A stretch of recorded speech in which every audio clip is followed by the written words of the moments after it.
So thank you everybody for being here today for an important announcement. And we have two people. Dr. Levine is with me, and we have Dr. David Rubin, who's going to be on too. On TV soon. So let me start. During the past week, we have seen an unsettling climb in new COVID-19 cases throughout Pennsylvania. During the past week, that has especially been bad. When we hit our peak on April 9th, we had nearly 2,000 new cases that day, with other cases hovering around 1,000. That was our peak, 2,000. Medical experts looking at our current trajectory are projecting that a new surge is in the offing. And what we're seeing right now could soon be even worse than what we saw before. We had 994 cases just yesterday in Pennsylvania. So before, we succeeded at flattening the curve back in the spring. And we did that by working together, all of us. And we actually broke transmission links. So we got down to the point where we were actually in the 300 to 400 new cases per day. And Pennsylvania, as I recall, was one of the continues to be, but still was one of the best states in the country when it came to dealing with the COVID virus.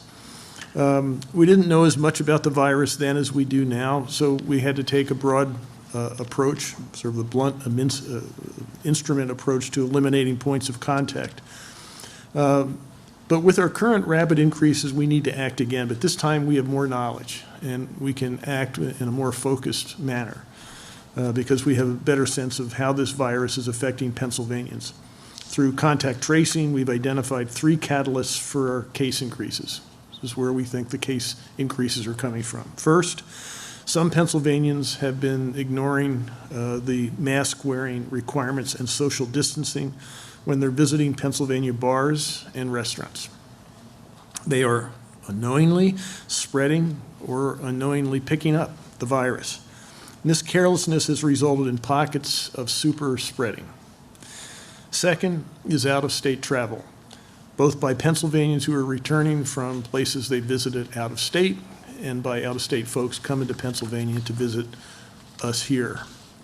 And the third catalyst for this new upsurge is a lack of national coordination.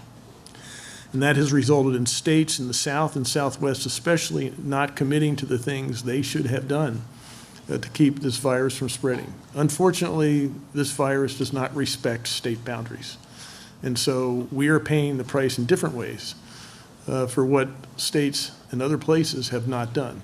We see that, for example, in testing. Sometimes takes as many as 10 days to get test results back. And that's not because of anything we've done. It's because national test places are being overwhelmed by the cases that they've seen in these other states. We're paying the price. We did everything we should have done.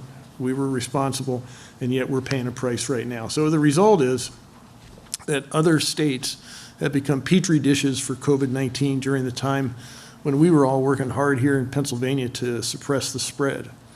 Some of these states actually now have hospitals at maximum capacity due to the COVID-19. And this virus knows no boundaries, no borders, as I said, so it's been spreading northward and eastward across the country and has reached our Commonwealth once again, this time from the west, the south, and the southwest. Together, these 3 catalysts have turned our downward trend into an alarming escalation. And we're already at a tipping point where we really have to act. We don't want to become Florida. We don't want to become Texas. We don't want to become Arizona. We have got to act now. So today I'm going to be signing an executive order that will implement the following mitigation efforts across Pennsylvania. First, restaurants will reduce their indoor capacity to 25%. The current outdoor dining rules remain in effect just as they are.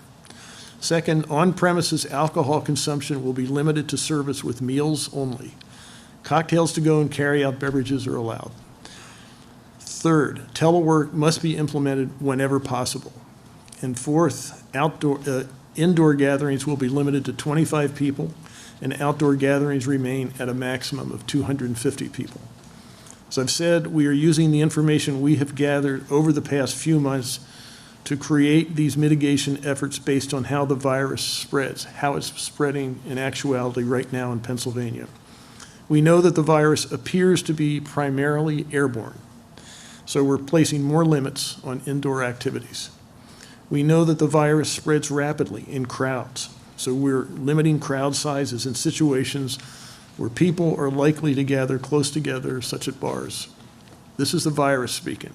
The virus is making the rules here. We're just trying to anticipate what those rules are and doing what we can to reduce the risk that virus is going to do a lot of damage in Pennsylvania.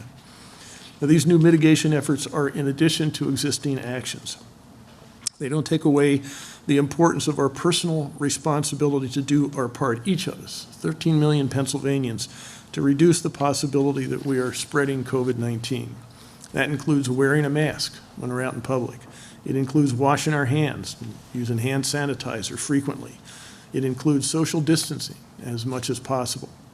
We have seen these efforts work during the first wave in the spring. They worked, and they're going to work again if we all do our part. So I want to say thanks to every Pennsylvanian for your continued patience and your support. I know all of us, I am and you are, eager to get back to life as normal. That's the way it goes. But this is what we have to do. It may feel like a step backwards, but it isn't.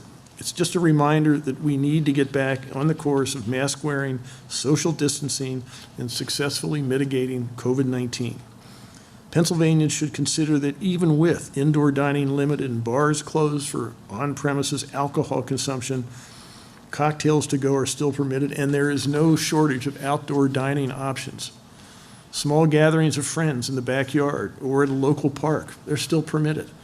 And children and families are encouraged to responsibly take advantage of one or more of the 121 Pennsylvania state parks or other outdoor local and local fitness options.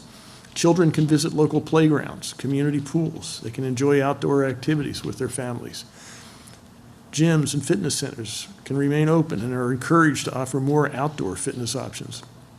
I want people to spend time together, but I want them to do so while they're practicing social distancing, while they're wearing masks when required. When you leave your home and you're not participating in an outdoor fitness exercise, wear a mask. Every minute that passes is 1 minute closer to the end of this pandemic. That's what we're trying to achieve.